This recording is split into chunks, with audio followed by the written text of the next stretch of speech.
All right, so I got the breakfast. I normally eat it at this point, but I don't think that's going to work out today. So let me keep talking about the different markets around here, and it's going to take me another probably half an hour to get there. Probably less actually. Let's see, what time is it? It's 6:55. Yeah, definitely less. Probably 15 minutes then. We're going to go down 42nd Street in 2 seconds. And hello, Ahmed. Pleased to have you on. So there's Grasso, as I was saying. Grasso is a dirtier market again. It has a dirt ground, and the spaces are very tight. They're wide enough, but they're very tight. By the way, in the Meadowlands, I get 3 parking spaces. It's actually like 25 by 20 or something. Grasso is about the same size. Columbus, you only get, I think, a 12-foot front, which is a super pain in the neck. I like to bring my stuff, unless I have a corner spot. The Thursday spot I have is a corner, but the corner goes into where the cars drive into. It's the drive-in area, so that doesn't quite work. It's not where pedestrians normally go. So there's that.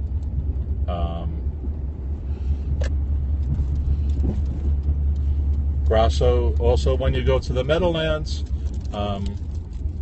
you pretty much go to a trailer to get your space. You're parking one part of the parking lot, you go into a trailer to get your space. At Grasso, you have to line up, a long line. It even starts on the street. At Columbus, Columbus is basically on a giant farm, so you have to queue up there. There's a part where the permanent vendors go into, and there's another part. So realize you can get there, and there's already a few hundred people there. The Meadowlands is probably the most efficient at this. They don't normally have super long lines, even though they just changed the staff. The main person who does their staff just left, and they had to hire a whole bunch of other new people, and they're screwing it up. But Columbus, despite there being hundreds of cars there, and one guy handling the money, is actually pretty efficient. They also have an office inside. Columbus also has an affiliated indoor market with it. And so far, I'm only talking about outdoor markets. I do some indoor markets, but haven't had as much luck with them as outdoor ones. And I can talk about that, by the way, because with big box stores and other things like that, things are changing. Let me focus on the moment at the markets that I go to, and as thoughts pop in my head about additional things to say, that works out. I go to Rice's in Pennsylvania. That's in New Hope, or past New Hope, past Flemington, New Jersey, past New Hope, Pennsylvania. I haven't been there since, I think, October, really, at this point. I honestly can't remember their fee, but I think it's $30 or $35. That's a smaller market. It's in a really pleasant area. In fact, the first time I went there, I got lost. It was raining. We'll talk about how to deal with flea markets in the rain at some other point. It was raining, and this was before I had an iPhone. I had a flip phone that did directions, a GPS, really primitive crap. And at one point, I just got lost.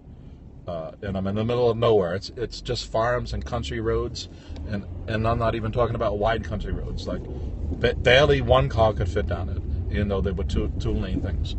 So at one point, I just pulled over in somebody's driveway, and I was going to wait for it to get light out. And then for some reason, all of a sudden, I started noticing a whole bunch of cars passing by. Finally, I concluded those cars are going to the flea market because no other idiot is driving around like I am. So when the next car came, because it was random, I had no idea where it was. So I followed that car, and I got there. So Rice is maybe 2 hours and 15 minutes away from me, and I'm driving down 42nd Street, by the way, right now. I'm in a block away from Times Square, the center of the universe. This is where I am. This is where the time continuum crack is. all life emits from this point right here. Boink, we're right there, we're at Times Square. Okay, tons of tourists out already, there's cars all over the place. It's amazing this place functions, but somehow it does. Beautiful McDonald's here, all lit up. I should do this, but I want to end up getting a ticket from a cop or something. Okay, anyway, so this Rice's, it's on a slightly elevated mountain area. It's actually pretty pleasant. By the way, this is why I like a lot of the markets. It's outside, you get fresh air, you get to talk to people. This market was originally referred to me before I even went there as the Sakama market, and it's an interesting thing. And I was told, oh yeah, all the customers are blonde-haired ladies, and it kind of turns out to be partly true. So it's a funny thing, and you'll find that each market does have its own little culture. And that's mainly a white market, again, and different markets are different. El Grasso is mainly a Spanish market, and you can probably tell by virtue of El Grasso.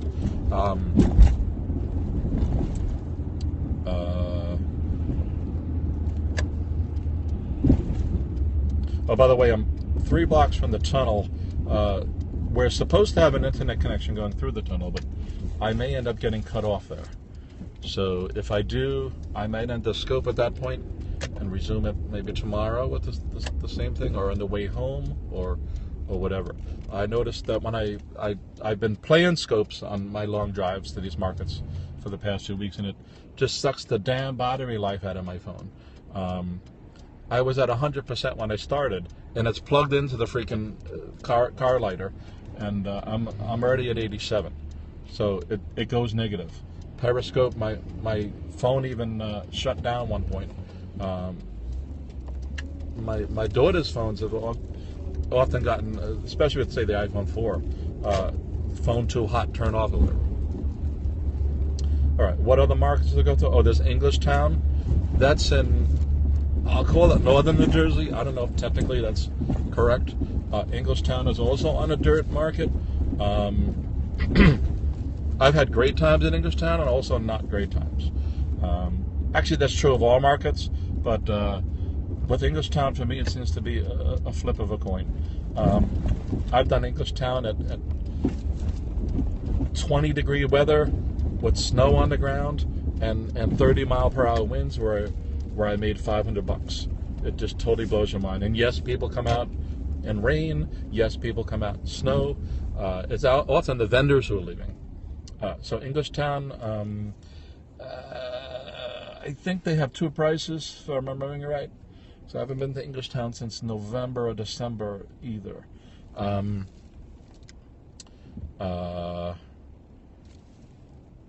What is their price? I think the winter price is $7. The owner's a nice guy.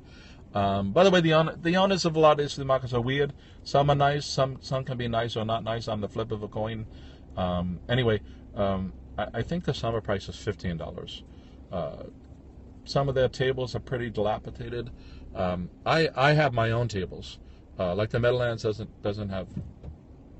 You're parking in parking lot spaces. At Englishtown, the spaces are like permanent. There's a built-in table. Okay, I'm about to enter the tunnel, so if I get cut off, we'll see what happens. But I'll keep talking. Englishtown has tables that are built in on cement pillars or whatever. Some are older. So there's a Englishtown, I think, is a pretty diverse, mixed audience.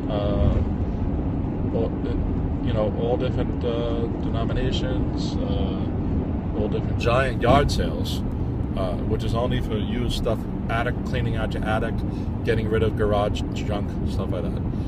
That they hold, I think, once every 2 months, so it's about 3 times. It's not a. And by the way, Englishtown is all year. Grasso is all year too.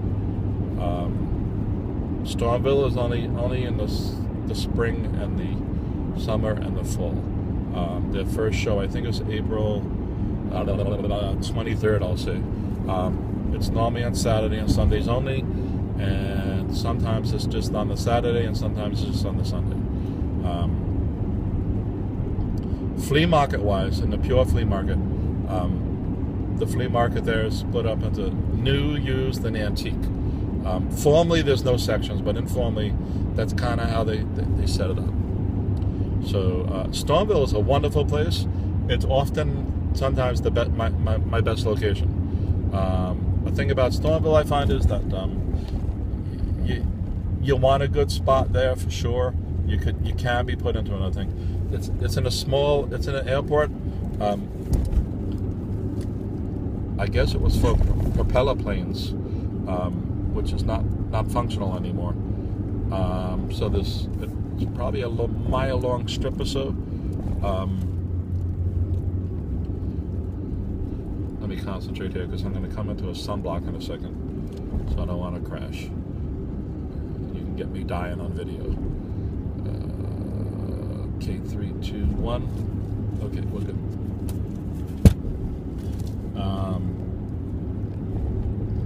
So Stormville is also in a farm area. It really is a diverse group of things, as all markets are. But it's more. It has crafty stuff too, even though all markets have craft stuff. So people might be selling fudge. It's more state fairy. It's more like a state fair in some ways that way. And thousands upon thousands of people come to this thing. Thousands come to all the markets I go to, but this one gets super packed, except when there's lots of bad weather. Traditionally, I find that the weekends that Stormville exists have been some of the worst weather ever. So what I do sometimes is I do it daily. I go on a Sunday only. It costs $130, but if you can walk away with 1,000, 2,000, whatever, it's worth it. All right. Everybody's not going to get that, but I can. So for me, it's worth it. And if it's good weather, I flip a coin. Normally it's during the summer things. Some vendors won't go on vacation anyway. Some vendors are doing street fairs, festivals, and state fairs, as well as other flea markets. So it becomes a coin flip. Because sometimes there's a certain amount of money that's walking into the market. There's X people who are going to go to the market, and they each have Y dollars in their pocket. So, for argument's sake, this is why I can do okay during the winter months. There's an immense, let's say the Meadowlands, I don't know what the exact number has 500 vendors today, whereas in the winter they may have had 75. Equally, today there might be 5,000 people, and in the winter there may have been 900. So the difference, though, is that there's not going to be as many competitors, right, for starters. So if somebody wants to buy a cable, I may be the only choice. So you can capture the market that way. The other thing is, if you're a long way down the market, and this is one reason why it's Spot Commander. Okay, I'm on Route 3 right now, and I'm about 5 minutes from the place. Okay, if you're too far down the market, some people already spent their money. They may stop at the first booth and dump $100. Okay, so there's that to consider. Anyway, the Stormville Flea Market, which is in Stormville, I think Fishkill is the closest thing. You take the Koenig State Parkway to past Interstate 84. I think I'm going to mention off the top of it, I think it's 216. And it also is in the middle of nowhere. But it's a wonderful, fun place. By the way, my daughters normally come with me to lots of the markets, probably about 50% of them. They're both students still, so they have to do homework today, and etc., etc. They have their own lives, but they're great helps. They help you set up. I unfortunately found out that I got actually, I've been sick. There's a whole long story to that, just how I got into the flea market business in the first place. But recently, I've fallen, all these things like that. I fractured my arm, still had to do the flea market, so I fractured it again, still had to do the flea market, and that was over 2 years ago now. My elbow still hurts me, etc., etc. I could talk about all that maybe at some other points too, but let's see. What other markets do I do? There's Westbury, New York. That's pretty close to me. There was a trickle of markets. There used to be Aqueduct, which is Aqueduct Racetrack, if anybody follows racing. That's in Queens, New York. That used to be one of the biggest flea markets anywhere in the whole country. It was taken over by a casino. So the racetrack is now a casino and a racetrack. So they threw the vendors off. It used to be held in the parking lot. There was also another swap meet, the Sunrise Valley Stream swap meet. A lot of the vendors moved there. And that's in a shop next to a shopping mall, and it turned out that another commercial enterprise bought that out, so vendors got thrown out of there. So a lot of different markets were tried. Citi Field, where the Mets play, Shea Stadium was, they tried to do a market there, and I hope they still try it, but it didn't work out. The management wouldn't let the lot be used at the proper times and so on. I think the guy who was trying to run the market just gave up. So I'm passing the stadium now. In 5 minutes, I'm going to get off the exit and swing around.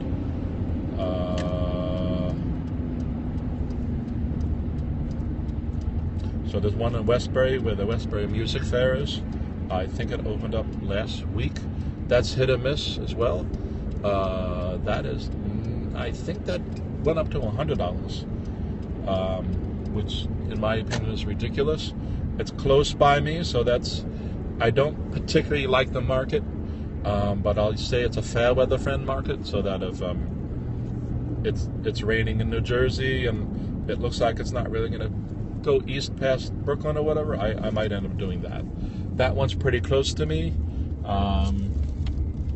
so there's that. Let's see, what other markets do I do? New Jersey, okay, Lakewood. I do Lakewood Market. That's basically held on a sand area. It's dirt cheap. I think I can get 2 tables or 2 spots for $5, some ridiculous number like that. I often even print out a thing from their website, which they don't always offer, to get a free table, a spot. They're calling a table a spot, a free spot. So it's normally like $5 spot. You use the coupon, you get 2 for $5. All right, I'm outside the parking lot right now. I'm about to enter the area to get my spot. I have to get my pass out.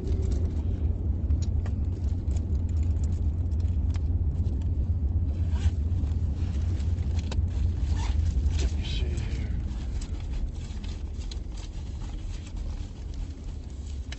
What the hell color is this thing? I can never find the damn thing.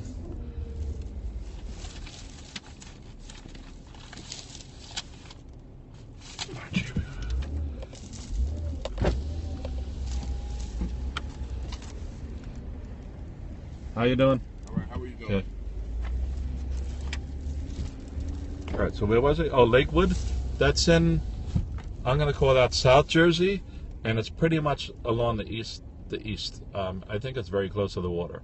It's also known as the Route 70 flea market because Tada is also on Route 70.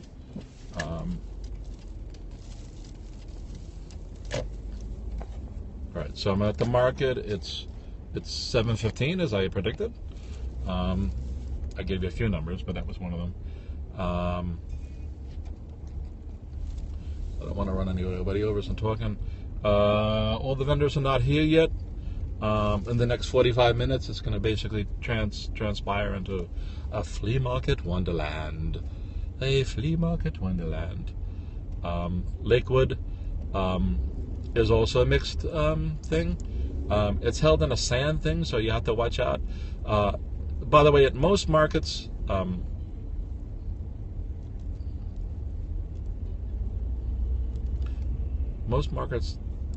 people don't set up canopies and so on. If I get time later, I may show you what my thing of that is.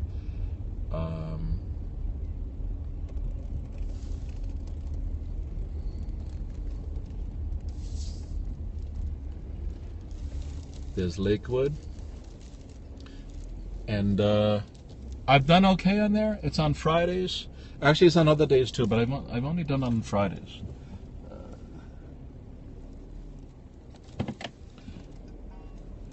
So there's that.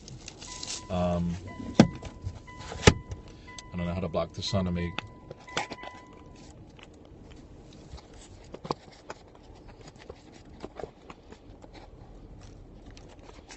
We could also talk about another ones, how to get a tent, how to set it up, what the trade-offs are, because this wind is going to pop up at any time, even on the most pristine day. All right, I'm going to eat and then set up and see that. Let me think if there's any other market I go to locally that I might be able to. Oh, there's Cowtown as well. That's on Tuesdays, Saturdays, and Sundays. I go there on Tuesdays. It's not the best market for me. It's also right at the south of New Jersey where Delaware is. So it's pretty far. And you really have to realize too that on some of these markets, when it takes 3 hours to get there, it takes longer to get back. You have to go, and I came. This I'm going to go through Manhattan, but when I go to Cowtown in the morning, because I'm going to leave at 3 o'clock in the morning or something, I'm going to go through Brooklyn and Queens and through Manhattan and take the New Jersey Turnpike straight down. When I'm coming back, that makes no sense. So I go and take the Verrazano Bridge, but Staten Island is a nightmare. They just finished their expressway, so it's gotten a lot better, but you're going to hit New York traffic either way, really. So if it takes 3 hours to get there, it might take 3 and 4 hours to get back. That's the downside of living in New York City. You kind of get used to it, but maybe you guys will benefit if I keep doing these broadcasts. All right, so I got two watches, but they bowed out, and I guess people are going to catch us on the replay. Like I said on the first part, I'm probably going to capture these and post them on YouTube. I played around with that a bit from my laptop. It's a Macintosh, and I didn't have perfect success on this. So I know I can capture the broadcast on my phone as well, but I have no space. And I really don't want to end up doing that, because you can end up with just wasting all the space with these broadcasts. This is not perfect. This is kind of a test. In the worst case, nobody ever hears it. I hope you benefit from it.